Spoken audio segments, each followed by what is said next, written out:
You know what? When you said that last time, I was kind of tripping, right? Yeah, but now you're right, I am crazy. But you know what else? I don't give a fuck. I don't give a fuck about you. I don't give a fuck about Steel. I don't give a fuck about Raheem either. I don't give a fuck about myself. Look, I ain't shit. I ain't never gonna be shit. And you know what else? You less of a man than me. So as soon as I decide you ain't gonna be around anymore, pal, that's it. You remember that, motherfucker. Cause I'm the one you need to be worried about, partner.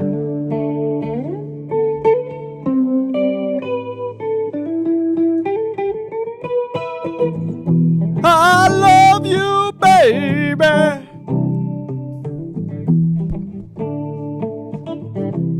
Yeah, good for fucking you. Right the fuck on for you and your fucking love fest. Me out here, I'm literally dying because I'm so alone. That's not true. I'm so loved in so many ways, even by myself. You know what I mean? We got no shortage of this love shack that we call the Jordan Leer program. You know what I mean? I love it. I love being me. I love who I am. Do you love being you? Because I do. I love you for you. Welcome to the Jordan Leer program. Holy fruit. There's poison in the weed. Disclaimer, there's poison in weed out there. Not that I'm smoking it, but everyone should know that it's poisoned and it's gone bad. Jesus, the front door Christ. Welcome to the Jordan Leer program. Welcome to the MetaPhysical Punk Underground. Welcome to the MetaPhysical Punk Underground. I said that to my girlfriend the other day. I was like, it's all a part of the MetaPhysical Punk Underground. I'm like, yeah, I'm starting the MetaPhysical Punk Underground. And finally she goes, what the fuck are you talking about? And I was like, you're right. What the fuck am I talking about? Truth is, I'm trying to figure out myself. The MetaPhysical Punk Underground is, you jump along for the ride. It's a term I want to coin to make money on if my whole philosophy doesn't end up working and I have to sell this out to capitalism. I will sell t-shirts that say the MetaPhysical Punk Underground. I'm trying to start a fucking movement here, baby. You know? My girlfriend's like, what's it mean? I'm like, it's a movement. Isn't everyone not listening? The MetaPhysical Punk Underground. I think it just sounds cool. But, you know, honestly, I don't mean to get too fucking Tony Robbins slobbins, but times get hard for everyone in this goddamn life. As an artist, sticking to your gosh darn guns and doing the fucking art you want to keep doing gets a little tough when it comes to ka-ching. And honestly, I bet you can relate on all sorts of levels of life, whether you're a fucking plumber or whether you work at a grocery store or you do electrical work or you're a teacher or you're a painter, you know, any sort of art. Or wait, whatever. You're fucking whatever you do for work. That's what this whole shit's about. Okay? Or whatever you do every day, whether you know, maybe you don't need a lot of money because you got some fucking shit, but you need something to fucking do all day, you know what I mean? Whatever you're doing, man, you gotta have some sort of purpose. And I don't know.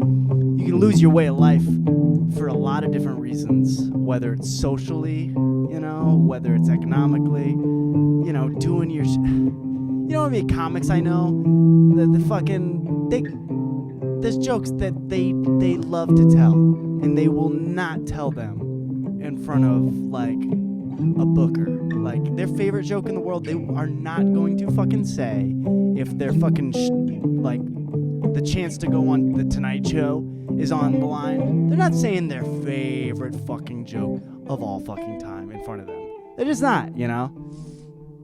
And that sucks. Because people fucking miss out. And you fucking miss out on, you know, like, okay, Bob Saget, man. Love Bob Saget. And there's nothing wrong with playing fucking Danny Tanner on Full House. There's nothing wrong. And that's fucking cool. You're talking to a young Sheldon bully himself, man. And I would do that shit in a heartbeat. I would wake up every day and do that shit. I fucking like it, okay? It's cool, you know? I don't get to say fuck on there because it's on network fucking TV, but, like, you know, I like the freedom of both, okay? And I hate existing in this culture where I feel like boomer schmoomer now where I'm like, in this culture. I just hate, like, this agree world and this algorithm world, and everything is nice, nothing's bad, and everything's polished. Everything's fucking like and subscribe this. Make sure you like and subscribe. And it's just, even the way that, like, art is delivered to you is so fucking uniform now. And I don't know. And there's nothing wrong with that. Okay, there's nothing wrong with that. Okay. But, oh, fuck, I just can't do it, dude. I don't know. And I can do it a little bit. It's not like, what are you going to do? What are you going to do as an artist? Not use Instagram? Yeah, good fucking luck, dickety dick bag. What are you going to do? What are you going to not TikTok? People like, you know what? I'm a comic. I ain't going to fucking TikTok. It's like, well, that's the new CBS, Fox, you know, NBC is Instagram, TikTok, YouTube. You got a new big three. Is it a big fucking surprise, you know? Whatever I'm sick of fucking fighting against it. Let's fight underneath it. You know what I mean? That's the metaphysical punk underground. I think, I don't know, I'm fucking talking and thinking out loud, but, you know, it's just, I'm trying to pack this fucking thought into 10 minutes, but it's really, I need to have a 3-hour conversation with someone else, probably. Oh, you mean a therapist? Yeah. The metaphysical punk underground. Man, you know how grunge happened in the 90s? You know, we got Nirvana, and we got Alice in Chains, and we got Soundgarden, and even like artists like Alanis Morissette, and, you know, and then it went fucking, after that, it went in ways I love. I'm saying that in ways I love, but Limp Bizkit and Korn, you know, P. Roach, can we all agree, you know, is awesome. We can all agree. We all agree.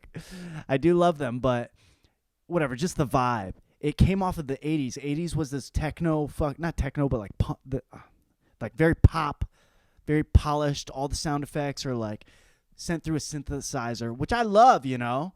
And I'm not hating on this. I'm just telling you what the fucking cycle is, man. In this sheen of like and subscribe and do all this fucking bullshit and everything's tagged and you can't say fuck, you can't smoke in your clips and shit, otherwise they'll tag it and bring it down, you know. It's just like, well, fuck it, man. Something punk rock has got to emerge out of this shit, right? It can't keep up forever, man. And I don't know. I can't do it alone either. I can't do it alone. I just need everyone to be themselves, man. That's what I'm trying to fucking say. And I guess not everyone. I'm just saying that to me. On the Jordan Leer program, I just don't want it to be all horse shit, man. I think you just create so many lies whenever you, I don't know. I just don't like that fucking shit. I remember years ago I was doing something creatively where I was putting out videos with someone. It wasn't fucking porno fans. It was fucking comedy and shit. And they were like, I think when we post it, make sure you post it every time this way, and then put it in these groups at this time. And like, I'm like, I don't fucking want to.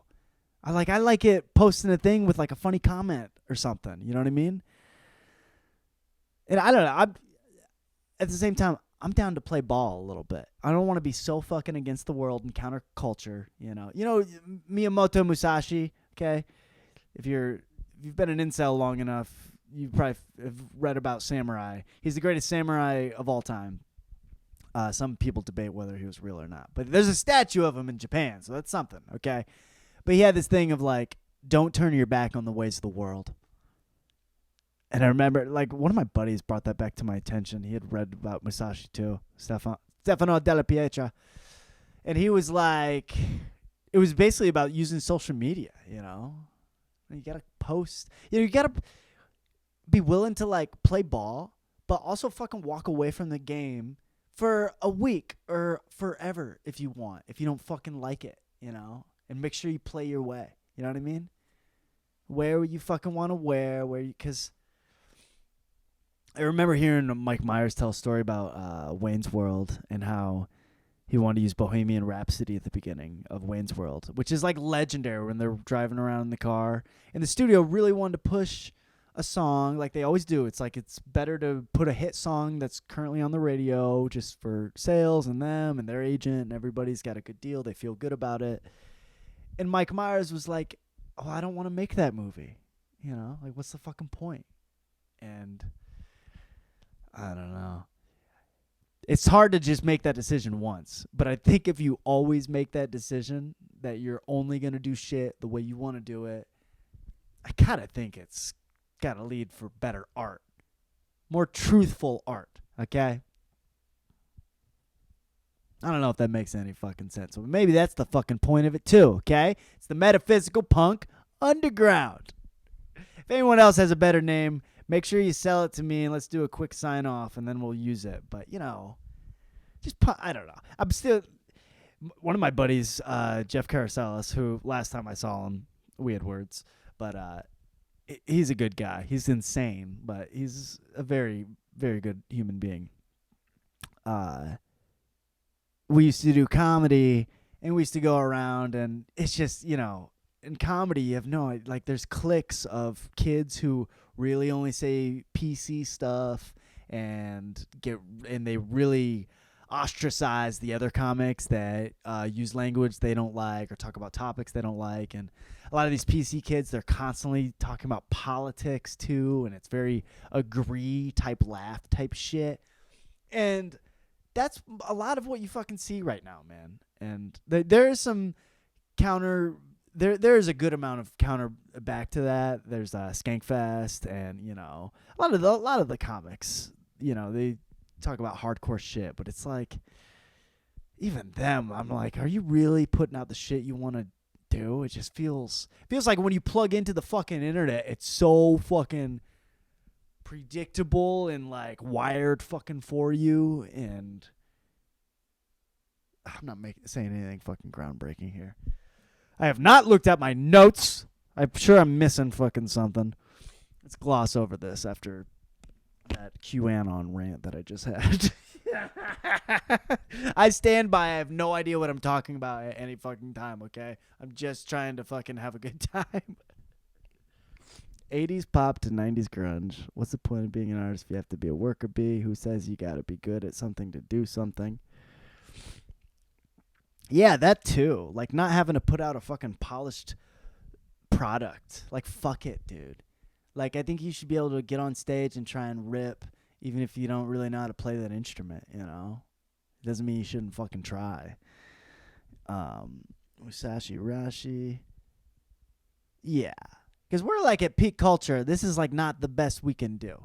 This cannot be. This shit, like level of art. Trust me, I just feel like people are fucking thirsty for like good art that satisfies them. And it's like I've been to the Death Star, man. I don't mean to fucking talk shit like I'm better than anyone because I know I'm missing out on a ton that people have seen. But entertainment wise, I went to fucking LA. I went to all the studio. I've worked with them. I've been to the Death Star. I went there. I saw fucking Darth Vader, man. And it's like they're keeping something from you.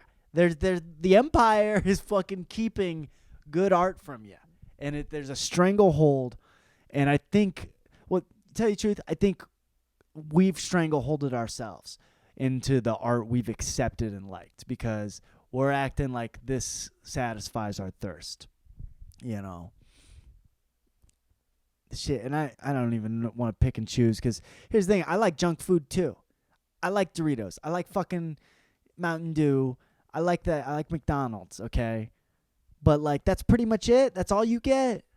That should be a treasure to find a McDonald's, It should be a fucking badass thing. It shouldn't be easy.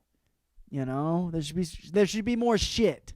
There should be more shit. There should be way more fucking movies, and it's all our own fault, and it's our fucking power to fix it because we got the internet. You can put out movies on Amazon Prime for fucking free.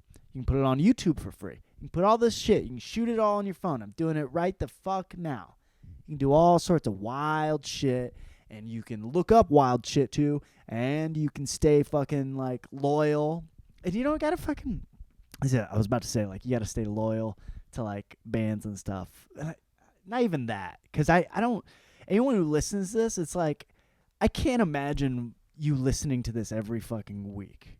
I hope you do and go in spurts, but like honestly, the way I do with things I like, I listen hardcore for a few weeks, and sometimes I put it on the back burner, and then I come back to it, and then sometimes it's casually always in my rhythm, but like, you know, I just hope everyone does what they want and puts out what they want, and I'm sick of feeling the fucking pressure to conform with everyone, and there's nothing wrong with conforming, and I'm not trying to put out anything. You know what I am? I'm trying to put out something groundbreaking, but I'm not gonna fucking. I'm not trying to do it in some fucking crazy Clash way, man. But I don't want to like play ball in a stupid way. I don't want to be dumb, and I'm sick of watching. Okay, I'm getting off on my QAnon rant. I got aliens drawn on my notes. Yeah, dude. I can't get off of this shit. You know, like SNL. I would love to be on Saturday Night Live, okay? Everyone would. Even people that don't even do comedy. Anyone would love to be on Saturday Night Live, okay? And if two levels of it. If you're a comedian and you say you don't want to be on Saturday Night Live, you're fucking kidding yourself. You are, okay? Also, if you're a comedian and you say your dream is to be on Saturday Night Live, you're kind of a fucking hack. You know what I mean? And your dreams are hack. And you just have heard enough people on documentaries say it was always my dream, and you're like cry about it fucking sometimes, and whatever. I've lived both ways and I continue to, but I remember at one point someone close to me, I said, hey, I'm thinking about putting together a tape for SNL. And they're like, what do you mean? And I'm like, just like one to like have, because a bunch of my friends get their audition tape every fucking year. You know, they take some submissions, and it's usually through your agent. You got to contact and reach out to you. And a couple of my fucking hilarious friends have auditioned like 2 or 3 times via tape. And so I know the rundown, you know, it's like a number of characters, and it's kind of you send them what you fucking want. And my friends are stand-ups, and they send them some of that too. And I never got asked to do it, don't get me wrong. But I was thinking about trying to get in a position with my agent to have them ask for it too. You know, I'm like, these guys, everyone's connected. If my buddies' agents are connected, I know mine are. They could at least ask. I might not be the guy. They might say fuck no. But if I'm gonna do this, I want to make a tape to make sure like I have some of my shit. You know, some of my fucking Jim Lakin bullshit, my meth head characters, whatever. Anyways, I just mention it, and this person who's close to me at the time said, you shouldn't do that. And it's because they knew my comedy. And they go, I don't think SNL's looking for you. And they liked SNL too.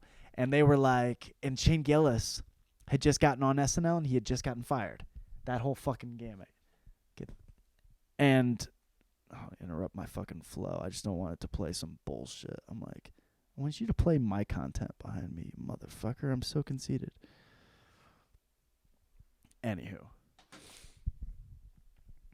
Shane Gillis had just gotten on SNL, and then he got fired because they dug up his content that he liked putting out, his podcast, and they took this shit fucking out of context and out of his comedic context, and they're like, this dude's a racist, and they fired him.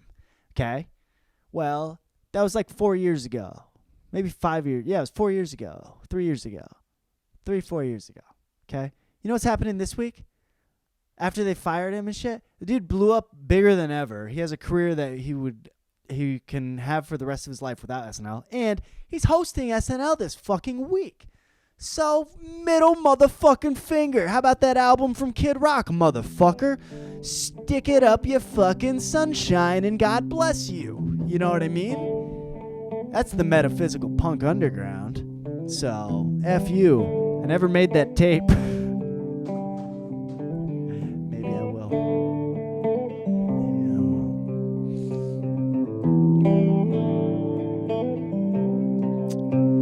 I can't be the only one. I gotta do this shit with other people, don't I? We need more. I want my friends to fucking... Some of my friends, they don't like posting. A lot of my friends, they don't like posting because they don't get the reaction unless they get into the fucking algorithm and start posting content that's curated towards that. And then they hate the content that they fucking make. They don't like it, so they don't do it. And it's like, what's the fucking point? And it's like, let's just all fucking do what we want. All right. Trying to start a revolution here.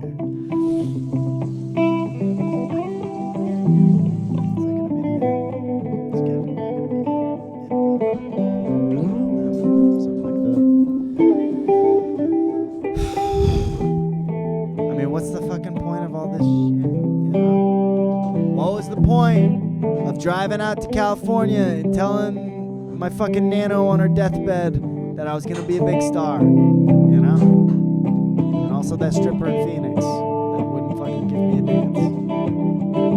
What was the point of all that? If I can't do what I want. That's the Metaphysical Punk Underground.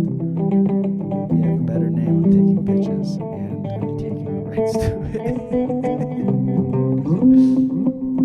God. Alright, cue in on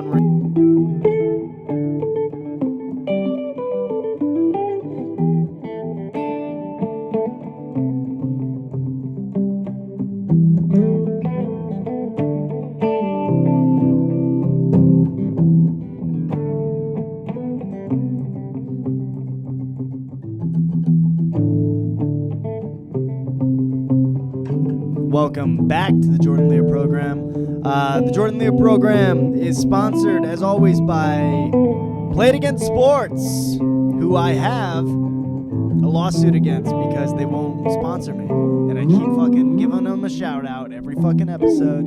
And they refuse to send me any checks. They won't send me any shoulder pads, whether they're used or not. They won't send me any ice skates. They won't send me any beat up baseballs.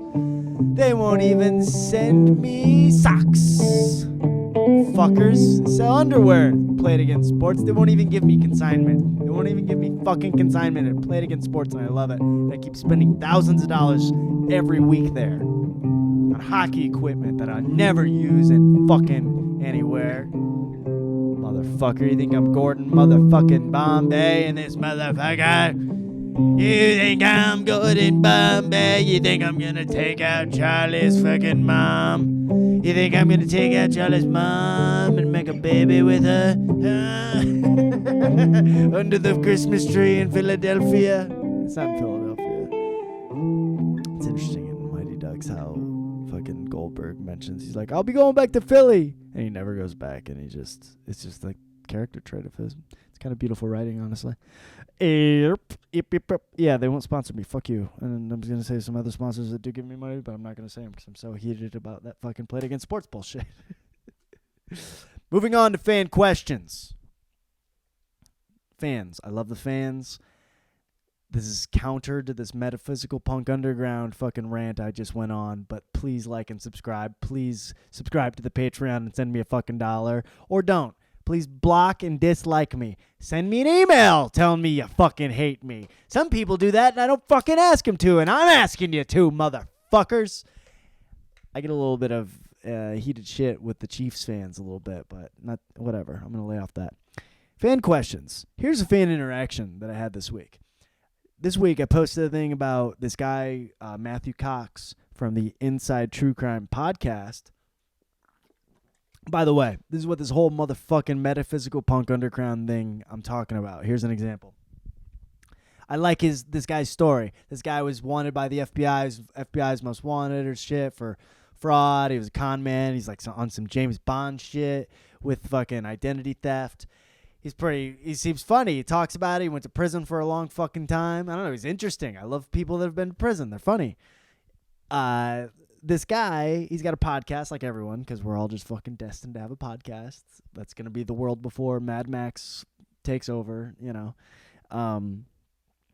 I tagged him in one of his clips where he was talking about how he was going to miss out on seeing Casino Royale, the movie, because he had to go to prison, and how much it bummed him out. And I just related that so hard with how much I love movies and how I don't like things fucking up that schedule. And I tagged him in it, and he liked it, and he followed me back. And I was like, oh, fucking cool. And he sent me a message right away. He said, I'm glad. He followed me back, and he sent like a thanks, you know. And I was like, dude, your story's an inspiration. It's really cool. I dig it. And he goes, I'm glad you got something out of it. What's your podcast called? And I go, whoa. I go, it's the Jordan Leer program. I'm like, I would love to have you on. No pressure if you can't do it, you know? And I was like, we could Zoom it anytime, because I'm like, this is fucking dope. This would be so interesting. This would be so cool. This would be so fucking cool. And he doesn't respond. That's cool. That's fine. You know, we're still keeping it punk. I like the interaction, like the metaphysical punk. I can't believe he fucking interacted with me at all. And then, like, the next day I go to tell my girlfriend, I'm like, yo, this fucking happened. This guy, I'm going to try and get him on my podcast. I'm like, maybe he won't, but it's cool. He, like, followed me. I don't know. That's got to be, like, yo, I've been trying to fucking branch out. I've been trying to fucking follow people and fucking not, I don't know, be such a tight ass about this shit. Anyways, he followed me. And I go, and he's not following me anymore. What was the point of all that shit? He didn't respond, or fucking. It's fine. It's fine. He didn't respond. But why did he follow? Yeah, I know why. He followed me and he sent me a message, and he didn't even do it. His assistant or his bot just does this with people that tag him to get continual like outreach for their algorithm. You know, because them sending me a message makes me super excited. Because before I was kind of excited. Like I tag a lot of people's shit. You know, I was like, yeah, this guy's cool. And then he's like, oh, yeah, man, thanks. And I'm like, wow, I'm probably going to watch his shit forever. This is fucking cool. I'm still watching this stuff. Okay.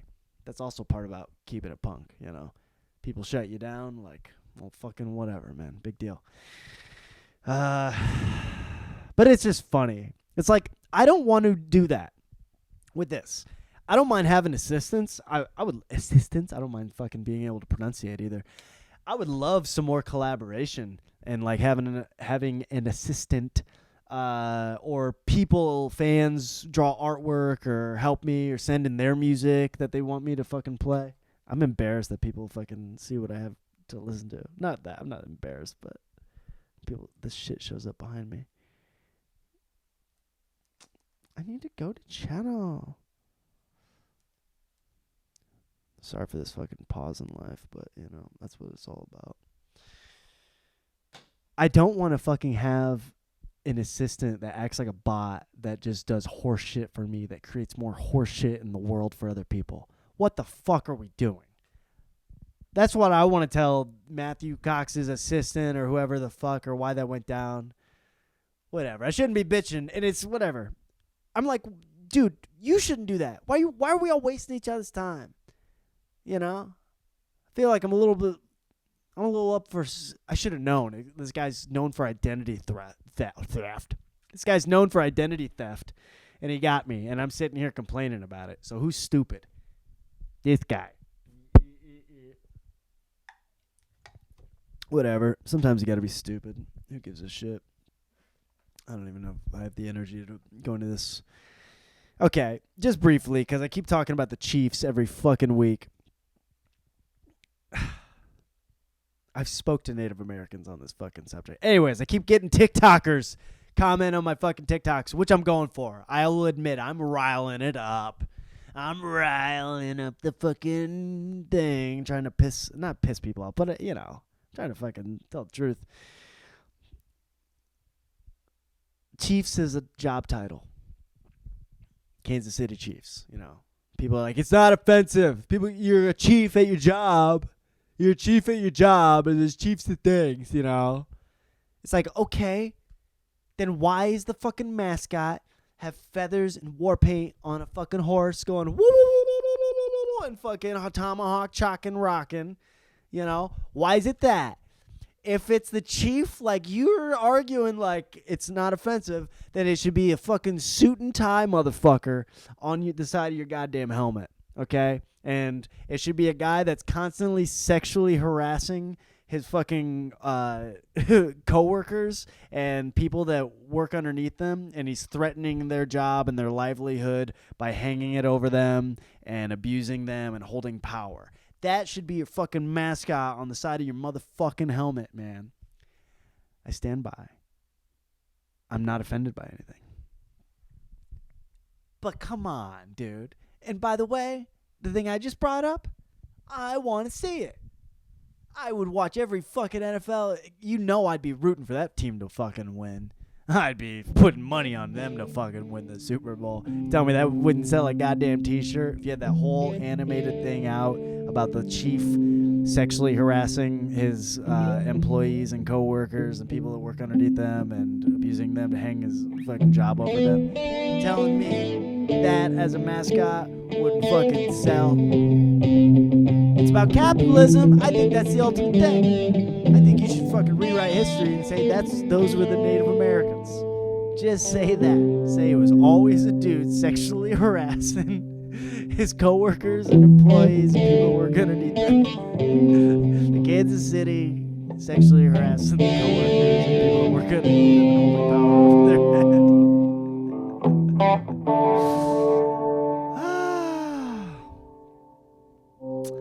I bet not one motherfucking Kansas City player is from Kansas City. I bet there's one. There's always one. There's always one bad apple. Someone always fails the test. Okay. Hold on. Leave this off and move on. Should I get out there? Someone's got to be from Kansas City sexually harassing and fucking.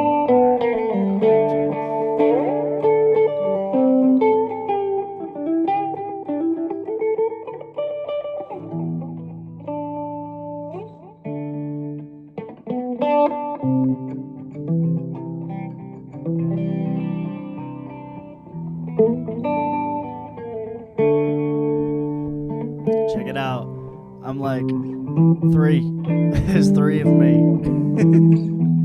I can't tell who looks more handsome. Maybe this one. I like the hair in this one. You know what I mean? What am I always yelling about? Like, I'm looking at my hands. Like, what am I always fucking yelling about? Look at me. I'm really trying to get into it, too. Yeah. Like, I'm really talking some shit. But this over here, this guy is saying something, you know. Wait, he's getting fired up over here. He's chill. He's feeling better. He's having a good time. Oh, he's back with the hands. He's back with the fucking hands over here. He's always hunched up. He's like, all right, motherfucker. Yeah. Doing the hand thing again. I do that shit, dude. I did that at an open mic, and I think it's like a Louis C.K. thing. I think that because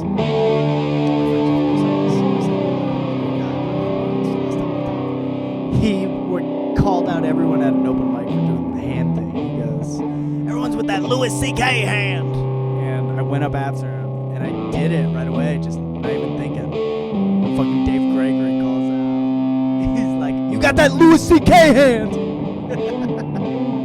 And the fucking bar erupted. As much as a bar can erupt.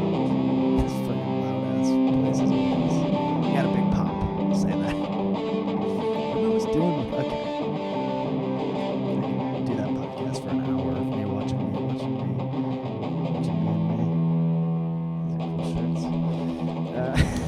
All right, the program. This is everything I watched around February 15th to February 23rd, you know?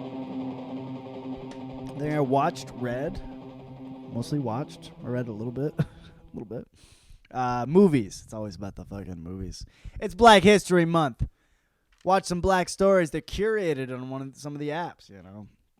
Hey, that's the other thing. I like a little curation, okay? I can't fucking say I hate the thing being suggested to me that is right for me. But sometimes it fucking ain't the thing, okay? Sometimes it's like constantly AIDS medication and anti-schizo shit. And I'm like, I'm fucking good, bro. I don't fucking need that shit.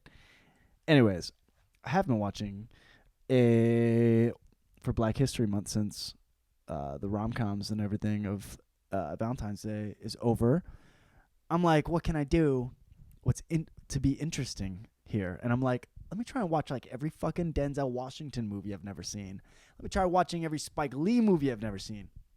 And honestly, I've been missing out on Spike Lee. Spike Lee's fucking badass, man. I've only watched a few of his early ones. I'll talk about it, but anyways. So I started with Denzel, and I watched The Equalizer. I was pretty bored.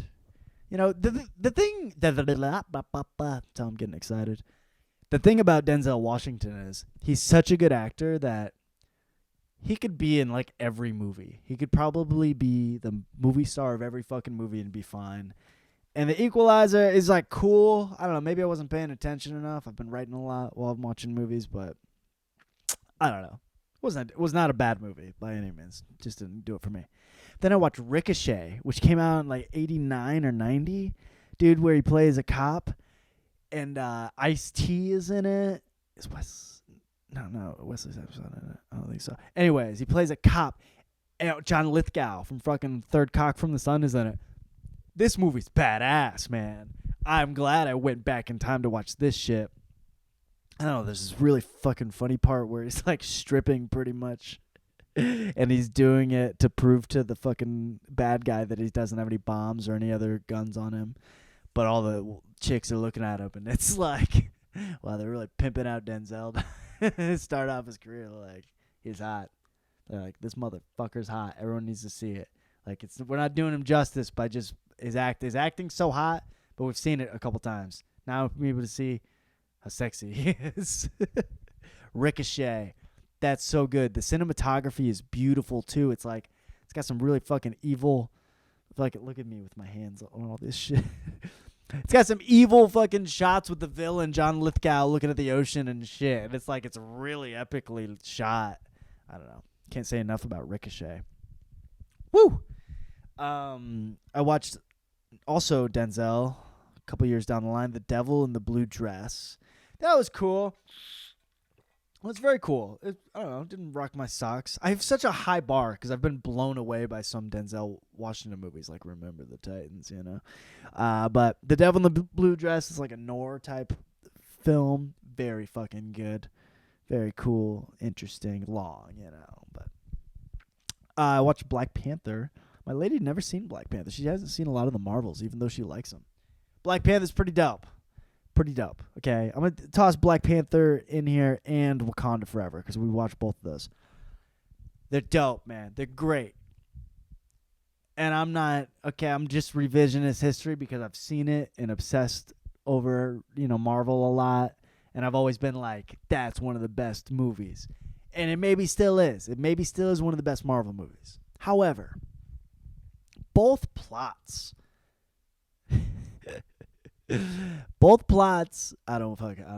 Please don't call me a racist. Please don't. Both plots of Black Panther and Wakanda Forever are kind of whack, dog. You know what I mean? I didn't mean for it to come out like that.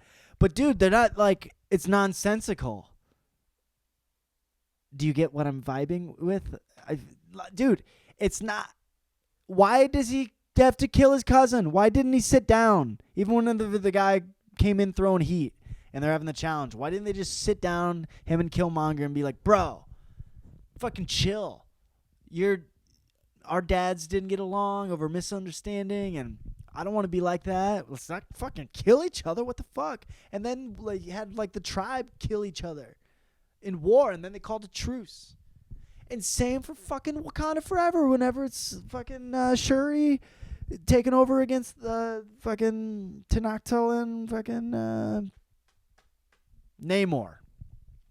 They're fighting and they get along and they respect each other, but they're like, no, we have this key issue. We got to kill this girl. It's like, and then they had the tribes fight. They had the nations fight. And they killed each other. A lot of them killed each other. And then they called a truce, and they're like, okay, fine. We shouldn't have bloodshed. That was the whole movie. I don't know. It blows my mind we're still there. And I guess we're still fucking there. And maybe this is part of the metaphysical punk underground, you know? It's about finding peace, you know? Peace with shit. Less fucking fighting and less desire, less all that shit. And I guess I'm like, it's the 2020s. Black Panther 1 came out in 2018, and I guess the population still needs to see that story because it was so hit over the head for me. It wasn't like a groundbreaking way to I don't know. I don't need groundbreaking all the time, but that was like nonsense. And I don't know. Maybe I'm just not realizing it, but fucking it's probably because that is the current representation of war on Earth. You know what I mean? Gaza, Palestine, Russia, China, North Korea. I'm just naming countries and you get the fucking point. Germany, Saudi Arabia. Let's put on a pay-per-view there. Okay. I love Black Panther. I love Wakanda Forever. I think they're some of the best Marvel movies. I just fucking question why they had to fight. Maybe that's why the movie's good, actually. The fuck? What am I thinking, J-Dog? All right. I watched Training Day and Hustle and Flow, too. Those are two of the best movies of all fucking time, period. You know that, number one, it's hard out here for a pimp, and it's hard to get this money for the rent. With the Cadillacs and gas money spent, we'll have a whole lot of bitches jumping ship. Training Day was written by David Ayer, who knows the streets of L.A. Training Day is so good. Oh, I don't want to lose it. Well, I don't lose it. I said the beauty of Training Day is, dude, you're watching it and you're okay. As you're watching it, it's beautiful because you have a villain and a good guy, okay? Spoiler alert, Denzel's the bad guy, Ethan Hawke's the good guy. I will also say, if you really watch this, you question that entirely because it's all about strategies and ways of life, okay? It's Training Day with Ethan fucking Hawke. Denzel Washington is training him. Denzel Washington is the cop. He's the leader. Ethan Hawke is first day. He's trying to get his fucking approval of his superior, okay? And Ethan Hawke has an ethical code about showing up on time, doing the right thing, being a good guy, and rising up. And Denzel is like, I'm here to get shit done. You got to play by the rules of the street. If you want to fucking make any sort of difference, you got to do shit the fucking shady way. And the whole time, you're like, in your head, you have to believe that Denzel's the good guy because he's a cop and he's the superior. And you're, from Ethan's point of view, you're listening to him. But he's doing bad shit constantly. Bad shit constantly. And it's got this whole philosophy that's fleshed out throughout the fucking movie about way of life and way you can actually make a difference. And I don't know who's right, man. I really don't know if Denzel's the bad guy at the end of that. That's how good that fucking performance is. King Kong ain't got shit on me. Did you say shit or nothing? I think it's shit. Nothing kind of rings better, though. Do-do-do-do-do-do. Do-do. All right. Hustle and Flow, too. Oh, man. What do you say? This gotta work, man. This metaphysical punk underground shit, man. It's gotta work for me. Because it ain't over for me, baby. It ain't over for me. I'm in charge. I'm in charge. You in charge, motherfucker. Yeah, man. Hustle and Flow is a good fucking movie, man. Okay. Can I not do impressions? Is that racist? It's a good movie. Is that racist? Man. It's a good movie, man. It is a good movie, man. It's good, man. She gotta have it, man. I watched that by Spike Lee. That's his first movie, and I love the trope of every great fucking indie filmmaker. Like, usually, their first movie is in black and white with maybe a splash of color, and they're playing with that, but it's Spike Lee in New York, and it's like characters looking at the camera and talking, sort of documentary film-ish. I don't know, dude. I'm working on one of my own, and I'm looking at him, and I'm looking at Clerks, And I mean, even Tarantino's my best friend's birthday. Fucking who else had a good black and white? Oh, Christopher Nolan, The Following. You know, I love it. She's got to have it, man. That is a good movie. School Days, his follow up, also cool. And it, you know what? It reminds me of Clerks to Mallrats, and Spike Lee came first, so obviously Kevin Smith's just copying him. But in the terms, you get a little bit more budget, maybe get some more stars. You shoot it a little bit more commercially, but you're doing your own thing and still keeping it metaphysical punk underground, you know? Because, dude, that's, yeah, man. Yeah, man. That's what I'm fucking talking about, man. Give me that microphone, man. She's got to have it is the fucking metaphysical punk underground, man. That's what I'm talking about. It's like gritty, and it's like him using the resources he's got to make the art he wants to make. And it has to be for the right reasons. And it's for trying to survive and trying to be good. It's trying to, you know, we're all trying to put it on a good show. I don't want to come out here with some fucking nihilist feeling like, oh, who gives a fuck if I ever get any fucking followers. It's like, I fucking hope I get a bunch, you bitch ass shit. Just gotta have it, man. Metaphysical Punk Underground. All right. This has been a good movie week, actually. There's a bunch of good movies I've never seen. Menace to Society. Okay. Now, I hate to bring up the comparison because I'm sure they get it, but Boys in the Hood. You know, a lot of people have seen Boys in the Hood. Boys in the Hood is amazing. John Singleton, it's a masterpiece with Ice Cube, all that shit. Menace to Society is also. And I'm having a trouble. The problem is I'm having trouble naming anyone in it. You know I just looked them up. It's made by the Hughes brothers. And they made, more recently, they made The Book of Eli with Denzel Washington, which I could see Denzel in his career. A lot of actors do this, and I'm sure he did too. He earmarked them at some point, or bookmarked, whatever the fucking term. Maybe earmark is a terrible term to use. I just realized because earmark is, I think it's from Cow and Cattle. I don't want to bring up some fucking bad slavery thing, but maybe we should all learn as we're saying this what that is. Bookmarked it. Okay. He pointed out that those fucking directors were really good a long time ago, and he was like, I'm going to make a movie with them. Similar to how Leonardo DiCaprio has done that recently with Paul Thomas Anderson. He was going to do Boogie Nights years ago. Is it earmarked or bookmarked? Okay. Earmarked. I need to Google. Is it bookmark? I don't know. I'm staying too long on it. The Manchurian Candidate. I never saw this either. Another formidable action, you know, those 2000s political thriller movie. Pretty cool. Fucking, what, the Streep's in this? Yeah. And who else is in this with Denzel? Oh, Liev Schreiber. This is a good solid, like, dude, if you can't find any other movie, like on a Friday night, and you got like a 40-ounce of beer, will probably be pretty entertaining. You have a slice of pizza, you know what I mean? That type of movie. I didn't do that. I watched it with La Croix, and it was fun. Vision Quest, the greatest wrestling movie of all time. There's like only one movie about amateur wrestling. It's called Vision Quest. And it's like a romance movie, kind of, too. It's got good 80s music, you know. It's got good 80s music that needed some grunge fucking vibe, motherfuckers. This ain't no going to the mat with Andy Lawrence. Mighty Ducks. Oh, I'm in a Mighty Ducks fucking mood. Gordon Bombay. Everyone forgets that Mighty Ducks starts out with Gordon Bombay getting a DUI.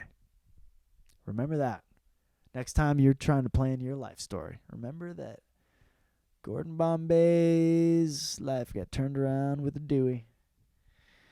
And then most recently, I watched Juice with Tupac Shakur. Tupac, man. He's got some movies. He's got a handful, and Juice is one of them. And so far, it's pretty good. It hasn't, like, captured me, but it's very, I don't know, it's good. Don't get me wrong. Him and Omar Epps. And I guess Tupac was supposed to be in Menace to Society. Dude, Menace to Society, I forgot the fucking title. I don't know. It's just real. It just feels real and Compton and Watts. Tupac was supposed to be on Menace to Society, but apparently he was a menace to the set, and they fired him. And they said, the directors, they go, man, we had to fire him because, I don't know, We had problems with him on set or some bullshit. But I think it said that Tupac had problems with the story because the script kept changing so fast. And he's like, why the fuck's this changed? What the fuck, dude? And I get that, dude. But he threw a fit, and it was probably right. He probably should have. And they fired him. And they said if they would have kept him on that movie, he would have outshined everyone. So they said, they go, dude's a fucking talent powerhouse, you know. His rap, his music's amazing. Just him talking was so interesting. Imagine Tupac's podcast. Where's Tupac's podcast? Some AI is going to do it, but, dude, it's not going to be the fucking Metaphysical Punk Underground would have been. You know, maybe Tupac's would have been him doing some fucking really dorky shit and him having to throw down the gauntlet at some point and be like, fuck this. And he would have started the Metaphysical Punk Underground. Didn't he light the spark or some shit? TV. I'm going to wrap this shit up because I'm getting fucking tired wired. I watched True Detective. Night Country, the finale. Pretty good show. Season 2 sucks so bad that, like, did they do that shit on purpose? Did they make season 1 amazing and season 2 so bad that everything after that, if it's lukewarm, it's fine? Spoiler alert, they had some ending where like a bunch of chicks did it, but if chicks kill a dude, it's fine. So fucking, and I kind of got it too. I kind of understood. I was like, maybe it is fine because it's a bunch of chicks and fuck this guy. Watching Love Is Blind, new season. That's a solid show. Love Is Blind's a good one. Love Is Blind's good, but I love how when they're talking, the guys fucking, you know. The guys get in trouble for talking to multiple girls, and the girls don't. The girls like call them out. They're like, "What do you mean you're talking to other? You forming connection with other girls?" And he's like, "Fucking yeah." I guess I saw a guy throw a hissy fit over that too. You know what?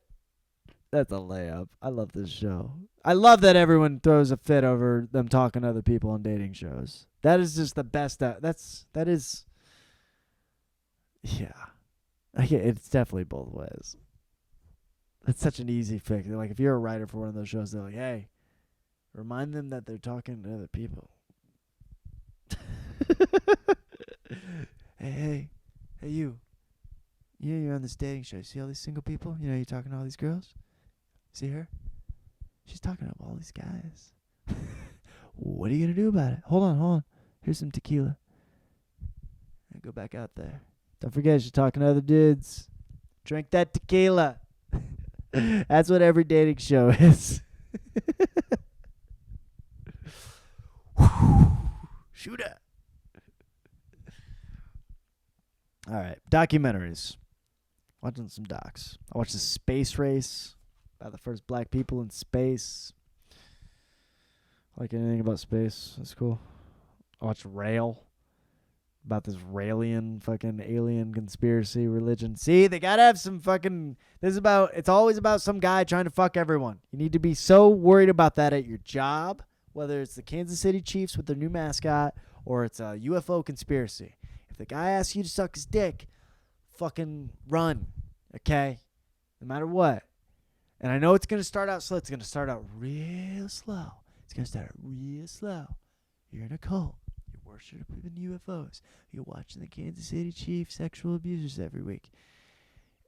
And then some guy just pulls his dick out and he puts it away. And no one says anything. And everyone kind of looks at each other. And then you bring it up to a guy and he's like, yeah, I probably shouldn't bring that up. And you wait and you kind of wait for anyone else to bring it up. You're like, yo, remember that guy brought his dick? And no one talks about it. And maybe when you get drunk, you talk about it. But that's pretty much fucking it. Because one time someone is going to bring it up to that guy. Be like, hey, did you bring your dick up? He's like, I never brought it up. You want to lose your fucking job? You trying to start a rumor about me doing some shit? You want me to lose your fucking... I'll fire your fucking ass. I was like, whoa, just asking. It was kind of crazy, man. It was a little wild. It was fucking wild. You're not going to fire me. He's like, no, I didn't bring my dick out either. And everyone's like, cool. And next week you come to the UFO cult and you put on the Kansas City Chiefs with their new mascot with a suit and tie, and you're watching them win and Taylor Swift sing, and a guy goes like to the bathroom, and then this guy that pulled out his dick before, he follows him to the bathroom. And I'm going to cut out a bunch of fucking steps, but you can see that leading up to him going to the bathroom and be like, hey, suck my cock, otherwise I'm going to fire you and your fucking family's going to have nowhere to go. Okay? That's when you leave the UFO cult, that's the Raelian religion that's watching the Kansas City Chiefs with their new mascot, okay? That's when you fucking leave. That's why when you see the guy pull out the dick, that's why when your friend comes up to you and you're like, hey, that company, I heard this guy pulled out his dick once and shit, and you're like, okay, I'm not going to work there. And they're like, oh, I heard you make a lot of money there. It's like the only place to work, though. Fucking run from the UFO cult. Okay. Also watched Untold Hall of Shame about Barry Bonds. Dude, I love everything about fucking 90s sports when they were fucking juiced and they were flexing it. Because, dude, this documentary is about steroids, and new steroids is bullshit, dude. I don't like it. New steroids, they hide it, and it's all about real performance. It's not about the juicy muscles. And the 90s steroids was for fucking real, man. Jose Canseco, juice to the fucking gilly, really, and I just miss it. I miss 90s steroids so much. It was so cool. We had so much fun. Also, Untold, the rise and fall of And One. I literally, in my brain, I thought And One was Nike. Because when I think of And One, I think of the mixtape. But Nike fucking took them out by doing the fucking commercial with people dribbling and passing themselves. And I also read Maya Angelou. Hey, man. I read a little bit of Maya Angelou. I don't know it off the top of my head. I do not know why the cage bird sings. Not yet. But I do know Maya Angelou liked to F. It's apparent in her poetry, and I respect that. It's my girl. I think she liked to drop them panties and have a good time on a Friday night. She seems to be writing about it. Okay? And that is the Metaphysical Punk Underground. It's through her fucking poetry I can tell this chick was fucking punk rock, dude. She's badass. I never read Maya Angelou in my life. Neither have you. Okay? It's Black History Month. Get out there, you metaphysical punks. Okay? Every month read Maya Angelou. Lou. Every month. I know why the cage bird sings, because it wanted fucking to fuck, and that's fine. It's great. And I get it through her writing, because she was true to herself.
squeeze a dollar out of a dime, man. I ain't got 1 cent.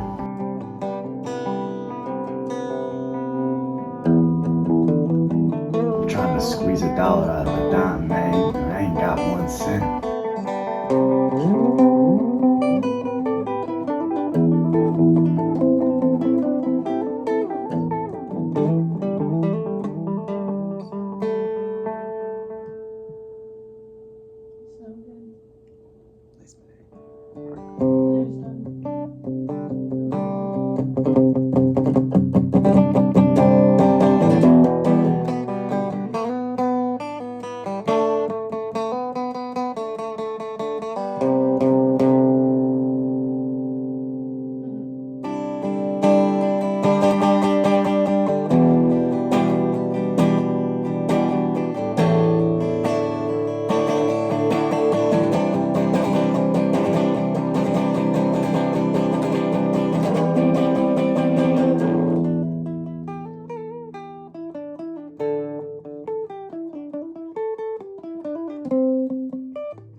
Trying to squeeze a dollar out of a dime, man. I ain't got 1 cent.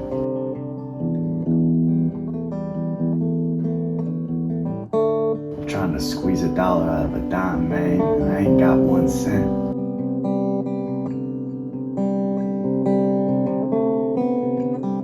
Trying to squeeze a dollar out of a dime, man. I ain't got 1 cent.